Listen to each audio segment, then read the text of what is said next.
Morning, Ben. Hey Kevin, how you doing? Doing good. Good to see you. Thanks for coming by today. Sure. Look forward to spending some time with you. Well, good. Well, we're here on a little adventure. All right.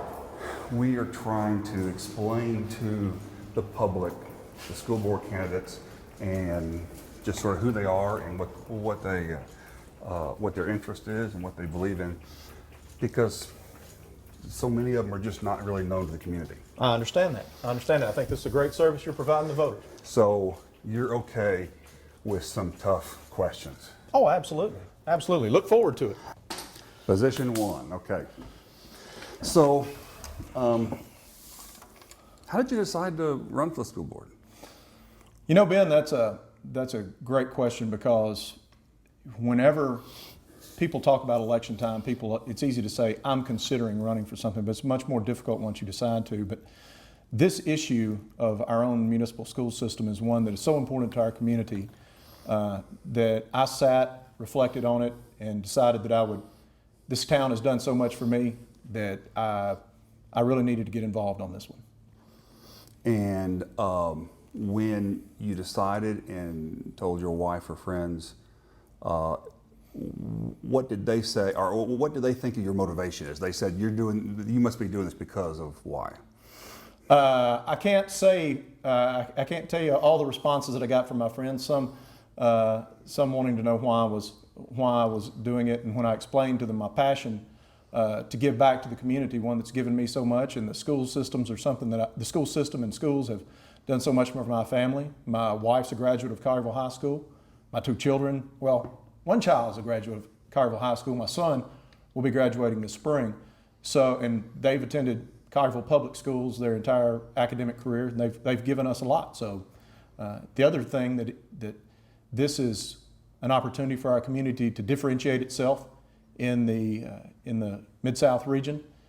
And whenever that happens, it's good for everyone involved, and that's the kind of thing I want to be a part of. So when you say differentiate, what does that mean in your mind? The county is going to end up with, let's say, 4, 5, 6 school systems.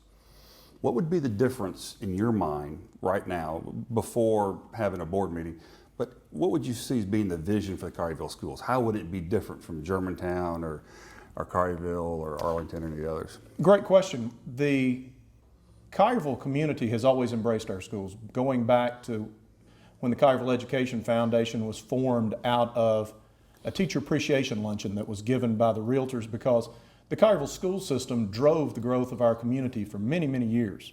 Mm-hmm. The parent involvement here is one that I believe is unparalleled in this portion of the state. We have the opportunity to continue to invest resources. And when I say resources, not just money, but resources of parents' time, the business community, all of these things coupled together to elevate Collierville to be the place that when people want to move their business, relocate their business, or when they're looking at relocating their families to this area, that we stand head and shoulders above our peer cities in the county. So you believe in good education? Oh, yes. Okay. Well, you don't actually, I don't need a long answer, because all the candidates are going to say they believe sure, in good education. And let me say this, and I'll say this about every one of the other candidates that have filed for this school board, is that if they didn't have a passion for it, they wouldn't be going through this. They wouldn't have put themselves out there to participate, and I salute them all. There's not any scalawags in the group that people need to stay away from. Everyone involved in this race has a commitment and passion for the schools. All right, you said part of the reason you're doing this is you want to give back to the community, you want to make a difference. Any proof in the last 30 years of your life that that's a passion for you? Yes, as a matter of fact, I think I can point to a few things. I've been heavily involved in our community. I'm currently on the Chamber of Commerce Board of Directors. I've also served as president of the Rotary Club, and been a trustee of the Rotary Foundation, been a trustee of Leadership Collierville. Currently, I'm a trustee at our church, at First Baptist Church, and I think what that points to is a pattern of leadership involved in organizations that serve to promote the quality of life here in town. And then in addition to that, my involvement with the schools goes back from in the days when we used to have a practical economics class when Ms. Sherry Phillips was principal of Collierville Middle School, where I'd come in even before I had children and teach 8th graders how to balance checkbooks, the supply laws of supply and demand. And on top of that, I've been involved through the Rotary Club with raising money. I've been a celebrity reader. I've been involved as a parent with 2 children, having gone through the system. So I think that my participation in the educational process out here is well documented. And then on top of that, through my profession, I've been involved with a lot of facilities work here in this area through my architectural and engineering background. You spoke about leadership, and you've been on a number of boards. Everybody has a certain style of leadership, and there is no style that's right or wrong. It's just that we have different styles, and the board's going to need a leadership. What style of leadership do you practice? I mean, when you're on these different boards, I mean, there's going to be questions, conflicts, things to be dealt with. How do you deal with that kind of stuff? I believe that I would have to say my leadership style is one of demonstration. I don't ask people to do things that I'm not willing to do myself. I try to be a good and accurate communicator. I'm not afraid to demonstrate a sense of humor in order to let people know that, in order to demonstrate a point. And it's this initial board is going to be so critical in the fact that we can't come in to this situation having a firm set of doctrine and guidelines that we're going to follow, because the situation that we find ourselves in is one that's fluid and dynamic. We're going to be given information, and this playing field will be changing as we're sitting there because of court rulings, because of negotiations, because of whether or not we have our facilities, what we do about facilities. There's all sorts of, whether or not the county approves the sales tax increase countywide. As we are seated, many of these questions will not be answered and we won't know their impact. So we're going to have to be a board of people who can take information as it comes in and process it and be able to build a system that will stay on the test of time. And this all happens spending 2-3 hours a week on it? What would be your anticipation? I've laughingly told my friends, I said, I'm not running for a position, I'm running for a job. This is not going to be a position that you don't get your hands dirty in. I would expect probably at minimum the first 6 months would involve 12 to 16 hours a week, but just because there's so much work from the ground up that has to be addressed. And I think that if we have a board of well-balanced people from different areas of expertise, that between being able to delegate responsibilities out, that we can get the work done in the proper amount of time. 4 years from now, when people look back and they look back on this initial board, what do you think will be defined as failure or success for a particular board member? I mean, it is a complicated situation. Any ideas how you'd see about, what defines success or failure as a board member? I think that we've got to have board members.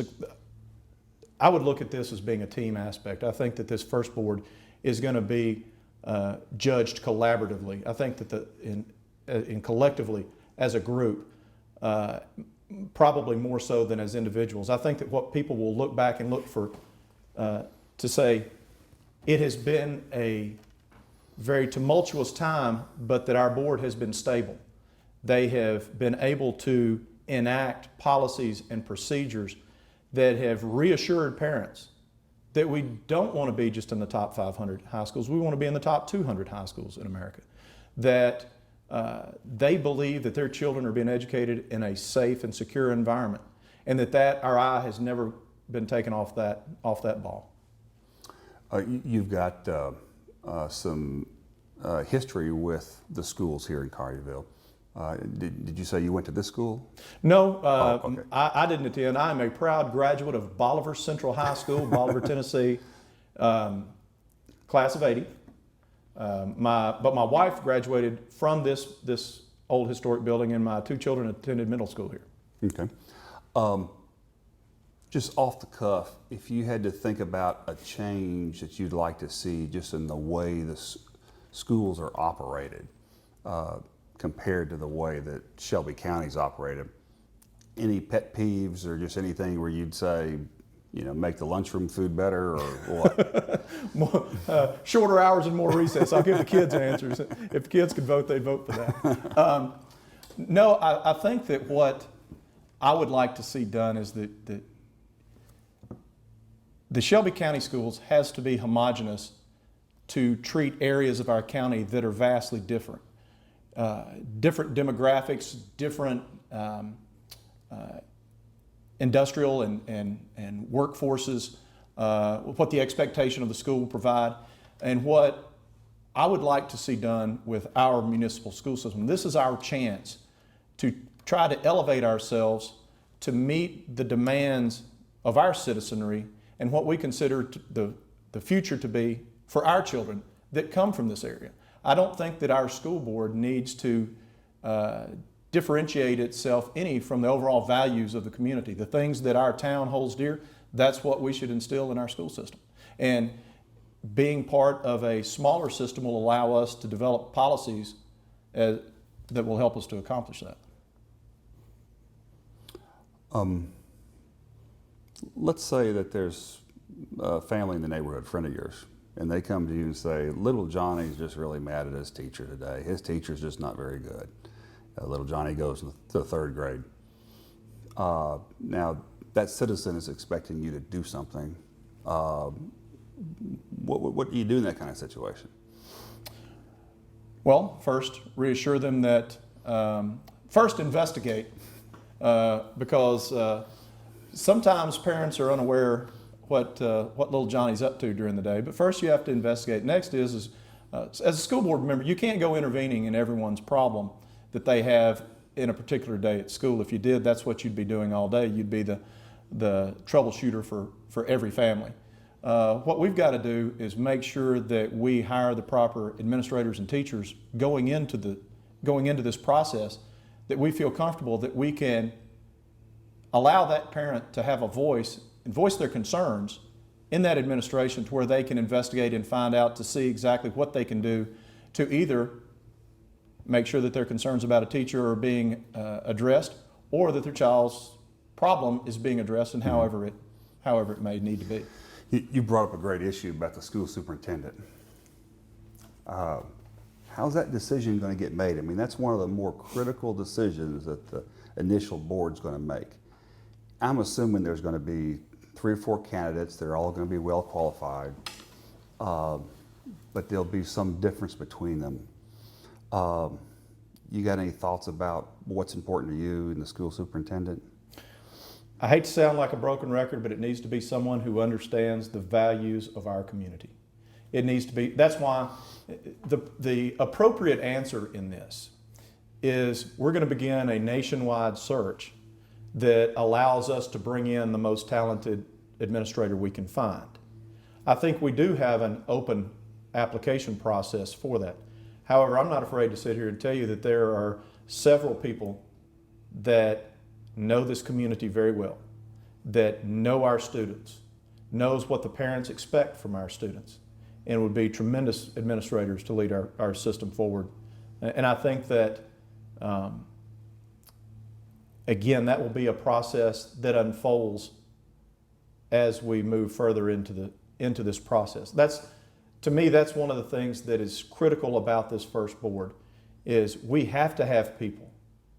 I can't, again, stating that the fluidity of the situation as it's going to be approaching us, forcing us to make decisions on a fast-paced basis. You've got to have people that you trust, have a commitment to the children first, but also have a commitment to the balance of the community, that we're going to be good stewards of their tax dollars in order to help fund this and expect it to be a world-class operation. Okay. Well, hey, that's been great. Thank you for coming in. Sure thing. Easiest teacher I ever had. That's right. Thank you. All right.